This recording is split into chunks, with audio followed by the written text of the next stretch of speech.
ZEE5 ಇರುವಾಗ ನೀವು ನಿಮ್ಮ ನೆಚ್ಚಿನ ಶೋಗಳನ್ನ ಎಂದಿಗೂ ಮಿಸ್ ಮಾಡಿಕೊಳ್ಳುವುದಿಲ್ಲ. ಅದು ಸಂಪೂರ್ಣ ಉಚಿತವಾಗಿ. ನಮ್ ಜನನಿ ದುಬೈಗೆ ಹೋಗೋದಕ್ಕೆ ಆ ರತ್ನವೇಣಿನೇ ಕಾರಣ. ನಮ್ ಬಂಗಾರಿನ ಪಾರ್ವತಿಯಿಂದ ದೂರ ಮಾಡೋದಕ್ಕೆ ಅವಳ ತಲೆಗೆ ಇಲ್ಲ ಸಲ್ಲದನ್ನೆಲ್ಲ ತುಂಬಿ ಅವಳನ್ನ ದುಬೈಗೆ ಹೋಗೋ ತರ ಮಾಡಿದಾಳೆ. ಆ ರತ್ನವೇಣಿಗೊಂದು ಗತಿ ಕಾಣಿಸ್ಬೇಕಲ್ಲ, ಏನ್ ಮಾಡ್ಲಿ? ಹಾ, ಅವಳ ಲವರ್ ತರ ಫೋನ್ ಮಾಡೋ ಡ್ರಾಮಾನ ಕಂಟಿನ್ಯೂ ಮಾಡೋಣ. ಅರೆ, ಅವತ್ತು ಗಣಿ ಮಾತಾಡಿದ, ಇವತ್ತು ನಾನು ಹೇಗೆ ಮಾತಾಡಲಿ? ಹಾ, ಗಣಿ ಒಂದು ಆ್ಯಪ್ ಹಾಕ್ಕೊಟ್ಟಿದ್ದಾನೆ. ಅದ್ರಲ್ಲಿ ನಾನು ಮಾತಾಡಿದ್ರು ಬೇರೆಯವ್ರು ಮಾತಾಡಿರೋ ಥರ ಕೇಳಿಸುತ್ತೆ. ನಾನು ಇನ್ನೊಂದು ಸಿಮ್ಮಿಂದ ಫೋನ್ ಮಾಡಿಬಿಡ್ತೀನಿ. ಒಳ್ಳೆ ಐಡಿಯಾ.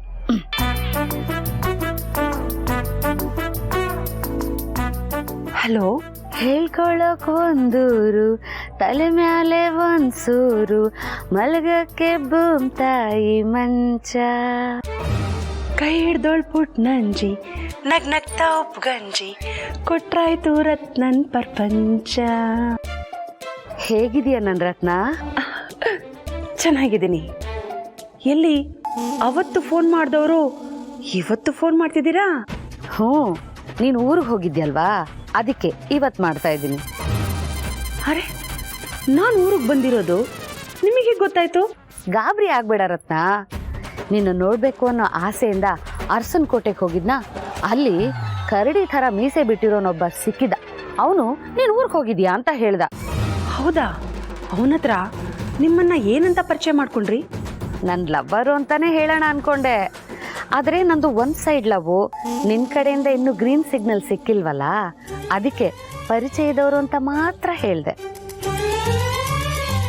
ನಿನ್ನನ್ನು ಯಾವಾಗ ನೋಡ್ತೀನೋ, ಯಾವಾಗ ಮೀಟ್ ಮಾಡ್ತೀನೋ, ನನ್ನ ಮನಸ್ಸಲ್ಲಿರೋದನ್ನೆಲ್ಲ ನಿನ್ನ ಹತ್ರ ಯಾವಾಗ ಹೇಳ್ಕೊತೀನೋ ಅಂತ ಅನ್ನಿಸ್ತಾ ಇದೆ. ಪ್ಲೀಸ್, ನನ್ನ ಹಾರ್ಟ್ ಬೀಟ್ ಜಾಸ್ತಿ ಆಗೋದಕ್ಕೆ ಮುಂಚೆ ಬೇಗ ಬರ್ತೀಯಾ? ಆಯ್ತಾಯ್ತು, ಆದಷ್ಟು ಬೇಗ ಬರ್ತೀನಿ. ಸರಿ, ಫೋನ್ ಇಡ್ಲಾ? ಎಷ್ಟು ಬೇಗನಾ? ನಾವಿಬ್ರು ಮಾತಾಡೋದು ಅಲ್ಲಿ ಯಾರಿಗಾದ್ರೂ ಗೊತ್ತಾಗ್ಬಿಟ್ರೆ? ಸರಿ, ಮತ್ತೆ ಯಾವಾಗ ಫೋನ್ ಮಾಡ್ತೀರಾ? ಆಗಾಗ ಮಾಡ್ತಾ ಇರ್ತೀನಿ.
ಜನನಿ ಮಗುನ ದುಬೈಗೆ ಕರ್ಕೊಂಡು ಹೋಗ್ತಿದ್ದಾಳೆ ಅನ್ನೋ ಕಾರಣಕ್ಕೆ ನಿನಗದೆಷ್ಟು ದುಃಖ ಆಗ್ತಿದೆ ಅಂತ ನನಗೆ ಅರ್ಥ ಆಗತ್ತಮ್ಮ. ಪುಟಾಣಿನ ನಿನ್ನ ಮಗು ಥರನೇ ನೋಡ್ಕೋತಾ ಇದ್ದೆ. ಅದರ ದಿನಚರಿ ಪೂರ್ತಿ ನಿನ್ನ ಮೇಲೇನೆ ಡಿಪೆಂಡ್ ಆಗಿರ್ತಾ ಇತ್ತು. ಬೆಳಿಗ್ಗೆ ಎದ್ದಾಗಿಂದ ಆ ಮಗುಗೆ ಏನು ಬೇಕು, ಏನು ಬೇಡ, ಅದ್ರ ಶೂ ಪಾಲಿಷ್ ಮಾಡೋದು, ಯೂನಿಫಾರ್ಮ್ ಇಸ್ತ್ರಿ ಮಾಡೋದು, ಅದರ ಆಟ ಪಾಠ ಊಟ ಎಲ್ಲನೂ ನೀನೇ ನೋಡ್ಕೋತಾ ಇತ್ತು. ನಮ್ಮ ಲಕ್ಷ್ಮೀ ಪುಟಾಣಿನೂ ಅಷ್ಟೇ, ಅದೆಷ್ಟು ನಿನ್ನ ಹಚ್ಕೊಂಡ್ಬಿಟ್ಟಿದ್ದಾಳೆ. ಹೆತ್ತ ತಾಯಿ ಮೇಲೆ ಅದೆಷ್ಟೇ ಪ್ರೀತಿ ಇದ್ರೂ ಎಲ್ಲದಕ್ಕೂ ಪಾರು ಪಾರು ಪಾರು ಅಂತ ನಿನ್ನ ಸುತ್ತಮುತ್ತನೇ ಓಡಾಡ್ತಾ ಇತ್ತು. ಮಗು ಜನನಿ ಜೊತೆ ದುಬೈಗೆ ಹೋಗುತ್ತೆ ಅಂತ ನಮ್ಗೆಲ್ರಿಗೂ ಎಷ್ಟು ಸಂಕಟ ಆಗ್ತಿದೆಯೋ ಅದರ 100ರಷ್ಟು ಲೆಕ್ಕ ಇಡಕ್ಕಾಗದೆ ಇರೋಷ್ಟು ದುಃಖ ನಿನ್ಗಾಗ್ತಿದೆ ಅಂತ ನಮಗ್ ಗೊತ್ತಮ್ಮ. ಆ ದೇವ್ರು ಜೀವನದಲ್ಲಿ ನಿನಗೆ ಅದೆಷ್ಟೋ ಕಷ್ಟಗಳನ್ನ ಕೊಟ್ಬಿಟ್ಟ. ಏನೇನೋ ತಿರುವುಗಳನ್ನು ತಂದಿಟ್ಟ. ಆದರೆ ನೀನು ತಾಯಿ ಆಗ್ತಿದೀಯ ಅಂತ ಗೊತ್ತಾದಾಗ ನೀನು ಅದನ್ನೆಲ್ಲ ಮರೆತು ಅದೆಷ್ಟು ಸಂತೋಷವಾಗಿದ್ದೆ ಅಂತಂದ್ರೆ ನಿನ್ನಲ್ಲಿರೋ ತಾಯ್ತನ ಏನು ಅನ್ನೋದು ನನಗೆ ಅರ್ಥ ಆಗುತ್ತಮ್ಮ. ಆದ್ರೆ ಇನ್ನು ಮುಂದೆ ಪುಟಾಣಿ ನಮ್ಮ ಜೊತೆ ನಮ್ಮ ಮನೇಲಿರಲ್ಲ ಅನ್ನೋದನ್ನ ನಿನ್ನಿಂದ ಜೀರ್ಣ ಮಾಡ್ಕೊಳ್ಳಕ್ಕೆ ಆಗ್ತಿಲ್ಲ ಅನ್ನೋದು ನನಗೆ ಗೊತ್ತಿದೆ ಪಾರ್ವತಿ.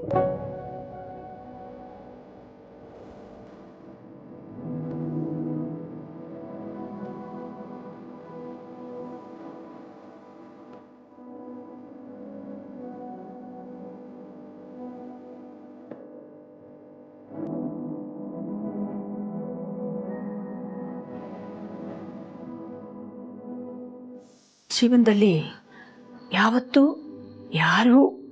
ಯಾವುದು ಶಾಶ್ವತ ಅಲ್ಲ. ಜೀವನದಲ್ಲಿ ಕೆಲವರು ನಮ್ಮಿಂದ ದೂರ ಹೋಗ್ತಾರೆ, ಇನ್ ಕೆಲವರು ದೂರ ಆಗ್ತಾರೆ. ಆದರೆ ಇದನ್ನೆಲ್ಲ ಸಹಿಸ್ಕೊಳ್ಳೋ ಶಕ್ತಿ, ತಾಳ್ಮೆ ನಮ್ಮಲ್ಲಿರಬೇಕು ಅಷ್ಟೆ.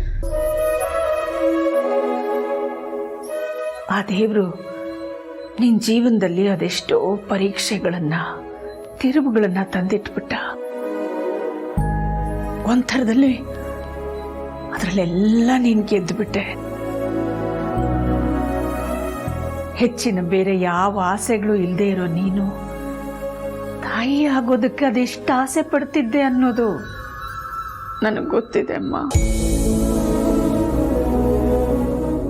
ಆದ್ರೆ ಹುಟ್ಟಿದ್ದ ಹಾಗೆ ನಿನ್ನ ಮಗುನ ಅವನು ಯಾಕೆ ತನ್ನ ಹತ್ರ ಕರ್ಕೊಂಡ್ಬಿಟ್ನೋ? ನಾವೆಲ್ಲ ಹೋಗಿ ದೇವ್ರನ್ನ ಪ್ರಶ್ನೆ ಮಾಡಕ್ಕಾಗತ್ತಾ? ಇನ್ನು ಮುಂದೆ ಪುಟಾಣಿ ನಿನ್ ಜೊತೆ ಇರಲ್ಲ ಅನ್ನೋದು ನಿನ್ನಿಂದ ಜೀರ್ಣ ಮಾಡ್ಕೊಳಕ್ಕೆ ಸಾಧ್ಯ ಆಗ್ತಿಲ್ಲ ಅನ್ನೋದು ನನಗೂ ಅರ್ಥ ಆಗುತ್ತಮ್ಮ. ನೋಡಮ್ಮ, ದಿನಾ ಸೂರ್ಯ ಹುಟ್ಟೋದನ್ನ ನಾವು ನೋಡಕ್ಕಾಗಲ್ಲ, ಆದ್ರೆ ಅವನ ಬೆಳಕಿನಲ್ಲಿ ನಂಬಿಕೆಯಿಂದ ಜೀವನ ಮಾಡ್ತೀವಿ. ಅದೇ ರೀತಿ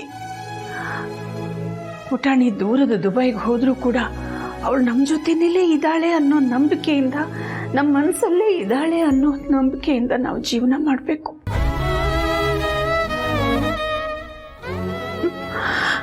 ಪಾರ್ವತಿ, ನೀನ್ ಧೈರ್ಯ ಕಳ್ಕೋಬೇಡ ಮಗಳೇ, ನೀನ್ ಧೈರ್ಯ ಕಳ್ಕೋಬೇಡಮ್ಮ. ದುಬೈ ಯಾವ ಮಹಾದೂರ ಇದೆ. ಪುಟಾಣಿನ ಯಾವಾಗ ನೋಡ್ಬೇಕು ಅಂತ ಅನ್ಸುತ್ತೋ ಅವಾಗೆಲ್ಲ ತಕ್ಷಣ ಹೋಗ್ಬಿಡ್ಬೋದು. ಹೌದಮ್ಮ, ಎಷ್ಟು ದಿನ ಬೇಕೋ ಅಷ್ಟು ದಿನ ಅವಳ ಜೊತೆ ಇದ್ದು ಬರ್ಬೋದು. ಪಾರ್ವತಿ, ಧೈರ್ಯ ತಗೊಮ್ಮ, ತಾಳ್ಮೆಯಿಂದ ಇರು ಮಗಳೇ.